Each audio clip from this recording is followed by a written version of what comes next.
In August 1969, a quiet Los Angeles neighborhood became the site of a brutal home invasion.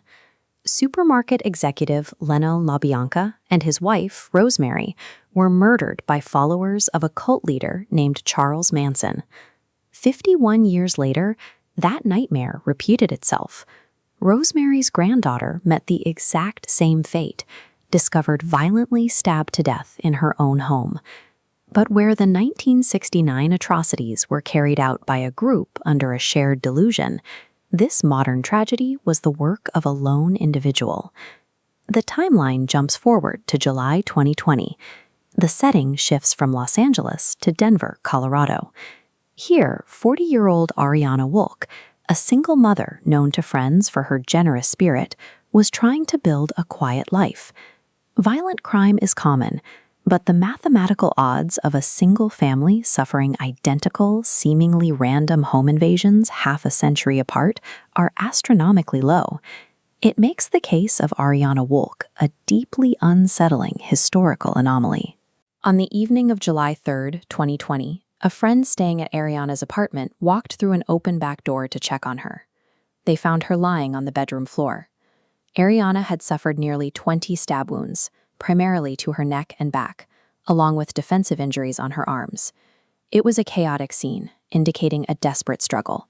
Paramedics pronounced her dead at the scene. The Denver Police Department immediately locked down the apartment block, securing the perimeter to preserve whatever forensic evidence was left behind. Detectives quickly mapped out a trail of blood leading from the bedroom, through the living room, and into the kitchen. There, sitting in the sink, they found a bloody folding knife and a thin film of residue washed onto the faucet. The sheer ferocity of the attack suggested deep, personal rage. In homicides with this level of overkill, investigators know to look closest to home.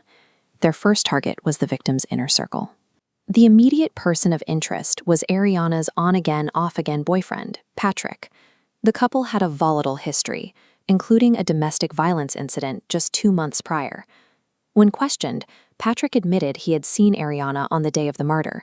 He claimed they met briefly at a local pharmacy in the afternoon, but argued they parted ways long before the violence occurred. Normally, verifying a suspect's timeline requires witness testimony or digging through cell tower data, but Patrick's alibi was much easier to check. Due to his prior domestic violence charge, he was wearing a court-ordered GPS ankle monitor. Pre-trial services pulled the telemetry. This digital map proved Patrick's location was locked at the pharmacy and surrounding areas. The timeline data definitively showed he never crossed paths with Ariana's apartment that evening.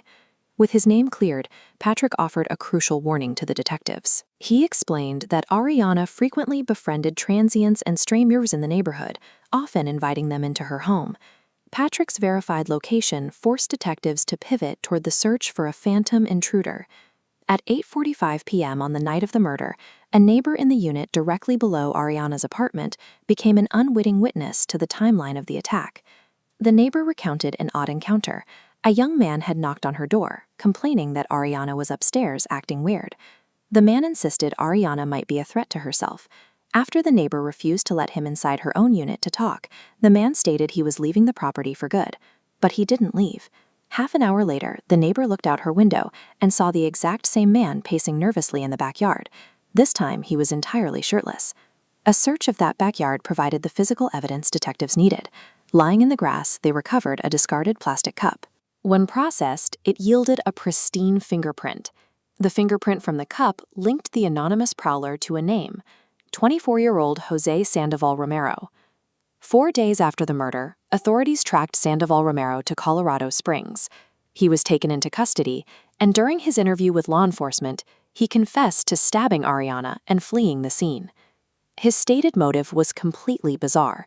He claimed, without evidence, that Ariana and her boyfriend had hatched a plot to kill him, and that the brutal attack was an act of self-defense. While the killer was locked away, the devastating weight of history settled on Ariana's family.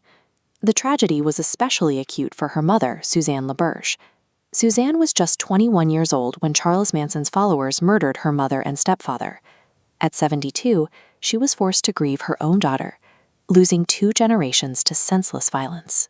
Do you think Sandoval-Romero was driven by genuine paranoia, or was his story just an excuse for a calculated thrill kill? Let us know your theories in the comments, and follow the channel for more deep dives into unsolved mysteries.